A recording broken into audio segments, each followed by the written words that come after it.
Assalamualaikum warahmatullahi wabarakatuh. Pada kesempatan kali ini, saya akan membahas mengenai materi tokoh-tokoh Keynesian, mulai dari pemikiran, kontribusi, hingga relevansi kebijakan ekonomi.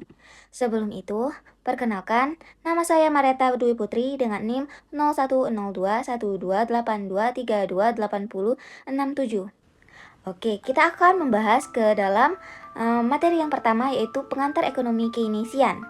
Ekonomi Keynesian lahir dari pemikiran John Maynard Keynes sebagai respon terhadap depresi besar tahun 1930-an, dan teori ini menekankan bahwa permintaan agregat adalah penggerak utama pertumbuhan ekonomi dan lapangan kerja. Konsep ini meliputi kebijakan fiskal dan moneter aktif di mana pemerintah berperan penting dalam menstabilkan ekonomi. Intervensi pemerintah juga diperlukan untuk mengatasi kegagalan pasar dan mencegah pengangguran berkepanjangan. Selanjutnya ada tokoh-tokoh utama Keynesian. Yang pertama ada John Maynard Keynes tahun 1883 hingga 1946. John Maynard Keynes adalah ekonom Inggris yang dianggap sebagai pendiri mazhab Keynesian. Ia lahir di Cambridge dan menempuh pendidikan di Eton College dan King College, Cambridge. Karya utama dari John Maynard Keynes yaitu The General Theory of Employment, Interest and Money, diterbitkan pada tahun 1936, yang merupakan fondasi teori ekonomi Keynesian modern. Kontribusi utama dari John Maynard Keynes yaitu teori permintaan agregat, multiplier fiskal, dan perangkap likuiditas. Keynes juga mengeluarkan kebijakan mengenai stimulus fiskal pemerintah saat resesi. Keynes mengemukakan bahwa pengangguran bukan hanya masalah sementara yang akan hilang sendirinya, melainkan menjadi keseimbangan jangka panjang jika tidak ada intervensi dari pemerintah. Ia memperkenalkan konsep multiplier. Setiap unit pengeluaran pemerintah akan menghasilkan peningkatan pendapatan yang lebih besar dari nilai awalnya karena efek berantai konsumsi. Selanjutnya, ada tokoh Paul Samuelson pada tahun 1915 hingga 2009. Paul Samuelson adalah ekonom Amerika yang merupakan pemenang Nobel Ekonomi pada tahun 1970 yang dikenal sebagai Bapak Ekonomi Modern. Ia mempopulerkan Keynesian melalui sintesis neoklasik. Karya utama dari Paul Samuelson yaitu Economics yang diterbitkan pada tahun 1948, di mana buku teks ekonomi paling berpengaruh di dunia yang menjadi standar pengajaran ekonomi selama puluhan tahun. Kontribusi utama dari Paul Samuelson yaitu mengembangkan model IS dan LM bersama John Hicks, menciptakan sintesis neoklasik Keynesian yang menggabungkan teori mikroekonomi klasik dengan makroekonomi Keynesian. Dan kebijakan yang dikeluarkan oleh Paul Samuelson yaitu menganjurkan kombinasi kebijakan fiskal dan moneter untuk mencapai stabilisasi ekonomi yang optimal. Samuelson mengintegrasikan teori Keynes dengan teori neoklasik dalam apa yang disebut dengan sintesis neoklasik. Di bukunya, Economics telah dicetak lebih dari 4 juta eksemplar dan menjadi teks standar kuliah ekonomi di seluruh dunia selama beberapa dekade terakhir. Selanjutnya ada John Kenneth Galbraith pada tahun 1908 hingga 2006. John Kenneth Galbraith adalah ekonomi Kanada Amerika yang dikenal karena kritik tajamnya terhadap kapitalisme dalam korporasi besar.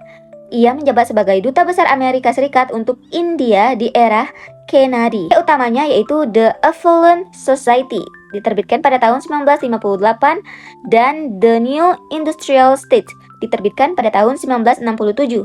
Ia mengungkapkan bagaimana masyarakat kaya mengabaikan barang publik. Kontribusi utama dari John yaitu teori countervailing power dan advokasi penguatan pengeluaran publik untuk barang sosial seperti pendidikan dan kesehatan. Galbraith berargumen dalam The Affluent Society bahwa Amerika Serikat mengalami kemiskinan publik di tengah kemewahan private swasta kaya raya, tetapi infrastruktur, pendidikan, dan layanan publik terabaikan. Ini menjadi dasar argumen peningkatan belanja pemerintah. Selanjutnya ada tokoh Hyman Minsky pada tahun 1919 hingga 1996.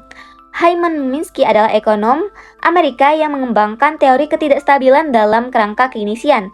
Karya-karyanya mendapat perhatian besar setelah krisis keuangan global pada tahun 2008, di mana karya utamanya yaitu Stabilizing an Unstable Economy yang diterbitkan 1986. Kontribusi utamanya yaitu hipotesis ketidakstabilan keuangan yang menjelaskan bagaimana stabilitas ekonomi justru menciptakan ketidakstabilan, memperkenalkan konsep Minsky moment titik di mana spekulasi berlebihan memicu krisis keuangan. Kebijakan yang dikeluarkan dari Hyman Minsky yaitu regulasi keuangan ketat dan peran big government sebagai stabilitas ekonomi.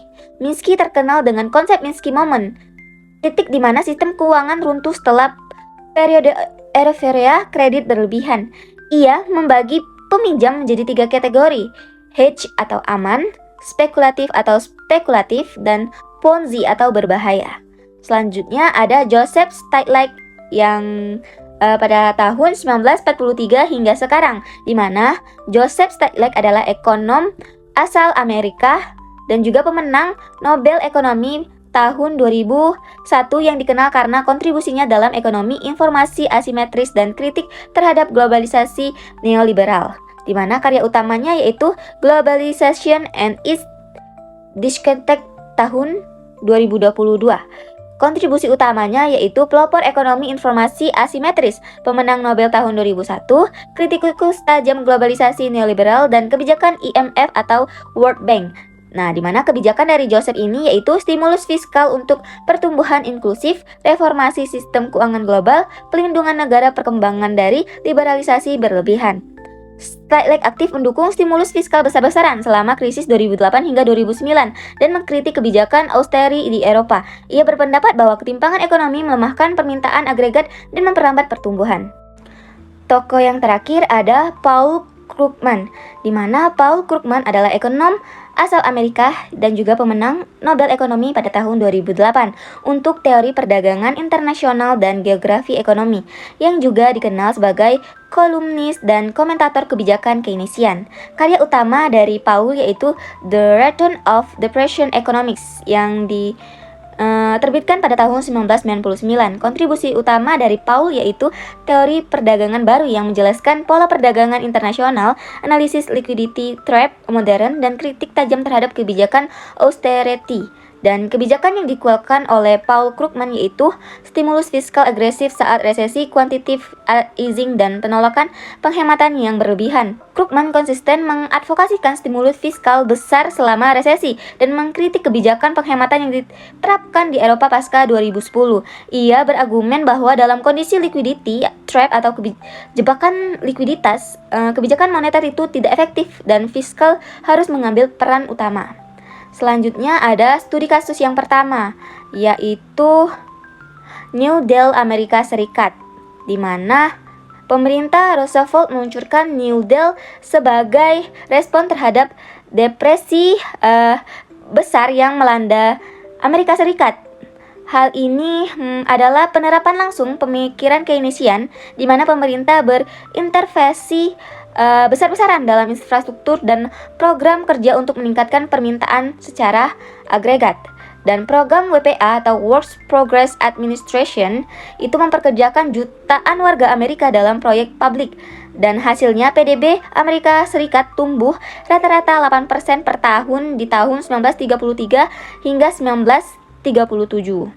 Selanjutnya ada studi kasus yang kedua yaitu mengenai stimulus fiskal global di tahun 2008 hingga 2009, di mana analisis subprime mortgage Amerika Serikat memicu resesi global yang mendorong koordinasi kebijakan fiskal G20 yang belum pernah terjadi sebelumnya, di mana AS mengeluarkan American Recovery and Reinvestment Act atau IRRA senilai 787 miliar US dollar, sementara Cina mengelontorkan paket 4 triliun yuan untuk infrastruktur, dan IMF memperkirakan multiplier fiskal itu 1,5 hingga 2, di mana pendukung utamanya itu Stiglitz dan Krugman mengadvokasi stimulus agresif untuk mencegah depresi berkepanjangan.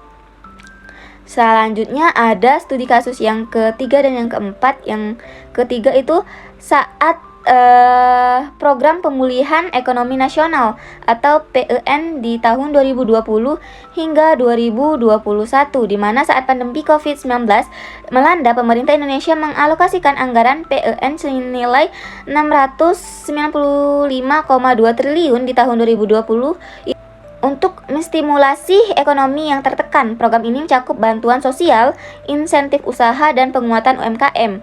Relevansi Keynesian di Indonesia itu menerapkan logika Keynesian, peningkatan pengeluaran pemerintah untuk menggantikan pemerintah swasta yang ambruk akibat pandemi. Hasilnya ekonomi Indonesia hanya kontraksi minus 2,07% pada tahun 2020, lebih baik dari banyak negara berkembang lainnya, dan rebound itu plus 3,69% di tahun 2021. Studi Bank Indonesia menunjukkan multiplier fiskal sekitar 0,8 hingga 1,2 untuk belanja infrastruktur. Dan studi kasus yang keempat atau yang terakhir itu kebijakan austeria Eropa di tahun 2010 hingga 2015, yaitu contoh kegagalan anti-Keynesian. Sebagai kontras, Yunani, Spania, dan Portugal menerapkan kebijakan austeria atau penghematan yang dipersyaratkan oleh IMF dan Uni Eropa.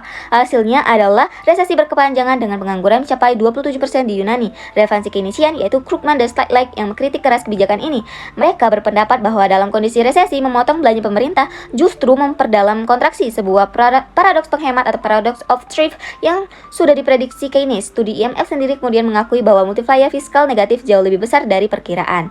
Jadi perbandingan pemikiran tokoh Keynesian, yaitu setiap tokoh Keynesian memiliki fokus dan kontribusi yang unik.